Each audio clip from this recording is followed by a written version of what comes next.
Oxygen पे न बदल दिला, ऑक्सीजन नहीं आबै छै, नहीं अभी कोई अबे न करे छै। हमरा जान नहीं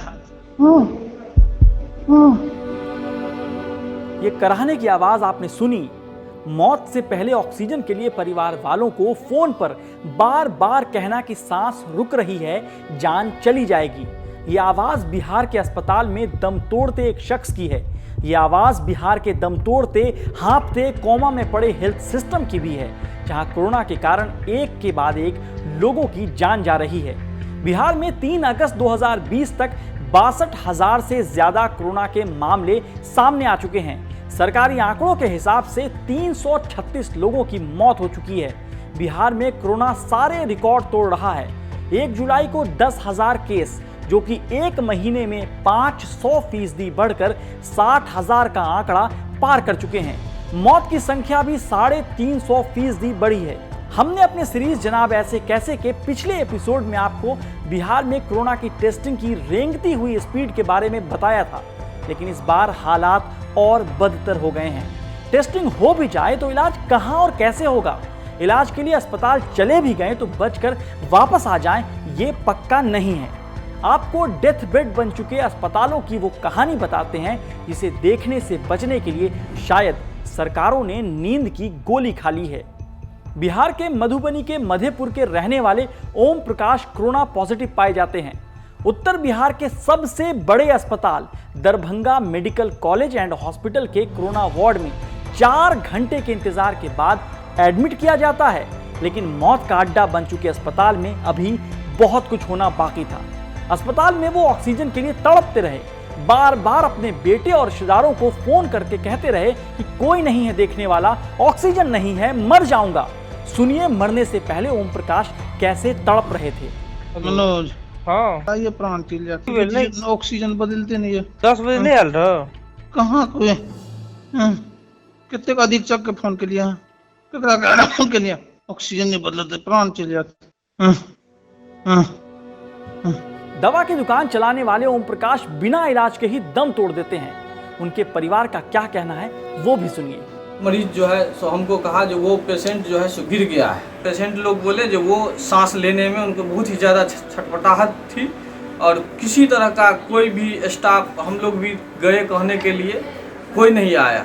जो उनको ऑक्सीजन की सख्त ज़रूरत थी, मगर कोई भी DMCH के आइसोलेशन वार्ड से कोई भी डॉक्टर, कोई भी अधिकारी, कोई भी स्टाफ उनको देखने के लिए नहीं आया।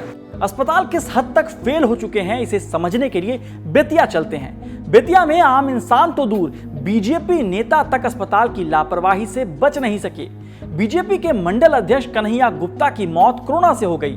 कन्हैया गुप्ता को वेंटिलेटर के सपोर्ट की जरूरत थी, लेकिन बेतिया के सरकारी अस्पताल में वेंटिलेटर चलाने वाला कोई नहीं था। जी हां, कोई भी नहीं। परिवार का आरोप यह भी है कि Bettiah medical college and hospital इलाज के लिए पैसे की मांग कर रहा था।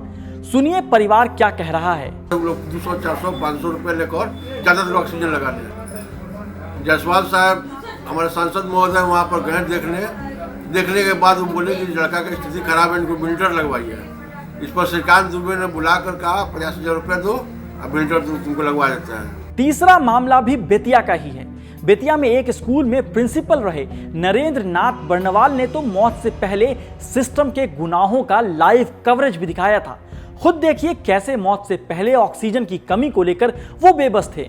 मैं बेतिया कोविड हॉस्पिटल से बोल रहा हूँ। यहाँ मेरा इलाज कल से शुरू हुआ है, लेकिन ढंग से कोई ना देखने आता है, ना ही कोई इंजेक्शन वगैरह लगाने आता है, ना ही नेबुलाइजेशन करने कोई आता है।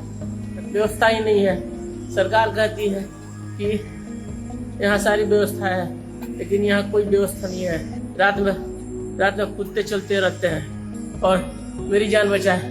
बर्नवाल ने साफ साफ कहा था कि इलाज नहीं हो रहा है, आइसोलेशन वार्ड के अंदर कुत्ते घूम रहे हैं। अब बर्नवाल के 2 छोटे छोटे बच्चे हैं, परिवार टूट गया है। पत्नी बार बार रोते हुए कह रही हैं, सब खत्म हो गया मेरा। वही आदमी थी जो हम लोग को पालन पोषण करते, मेरे बच्चे एकदम टूट गए, हम टूट गए। बिहार में कोरोना ही नहीं, उसके अलावा दूसरी बीमारियों का इलाज अस्पताल में कराना मौत को आ बैल मुझे मार कहने जैसा है। दरभंगा के लोगों से पूछेंगे तो वो Darbhanga medical college and hospital को मॉर्चरी कहेंगे। जी हां, मुर्दा घर, क्योंकि एक नहीं लापरवाही के कई मामले सामने आए हैं। दरभंगा के रहने वाले रिटायर्ड प्रोफेसर उमेश चंद्रा ने डीएमसीएच में तड़प तड़प कर दम तोड़ दिया। रात भर अस्पताल में एक स्ट्रेचर पर तड़पते रहे, लेकिन कोई डॉक्टर नहीं आया। Professor Umesh Chandra corona positive भी नहीं थे। अब अस्पताल ने जांच कमेटी बिठाई है जिसमें उन्हीं के डॉक्टर जांच करेंगे। मतलब गवाह भी वही, गुनहगार भी वही और अदालत भी उसकी, तो इंसाफ कैसे मिलेगा? एक और मामला डीएमसीएच का ही है। आरजेडी नेता और जिला परिषद सदस्य जमाल अथर रूमी की मौत का कोरोना का शक हुआ तो आइसोलेशन वार्ड में एडमिट कर लिया गया। उनकी मौत को लेकर इलाज में लापरवाही का आरोप लगा। हाल ये हुआ कि उनके परिजन ने जब लापरवाही का विरोध किया तो वहां स्टाफ के साथ उनकी झड़प हो गई। जमाल अथर रूमी के परिवार के 18 लोगों का कोरोना टेस्ट करने के लिए रजिस्ट्रेशन किया गया। सिर्फ रजिस्ट्रेशन, टेस्ट नहीं, लेकिन 18 में से 5 लोगों की रिपोर्ट पॉजिटिव आ गई। जिस जिले से केंद्रीय स्वास्थ्य राज्य मंत्री अश्विनी चौबे आते हैं, वहां का हाल भी कम भयावह नहीं है। ट्रे में नवजात बच्चा, कंधे पर दादा ऑक्सीजन सिलेंडर उठाए अस्पताल के चक्कर काट रहे हैं। सोशल मीडिया पर मुश्ताक बंटी नाम के एक फोटो जर्नलिस्ट की खींची वायरल तस्वीर ने बक्सर के सदर अस्पताल की कहानी बयां कर दी।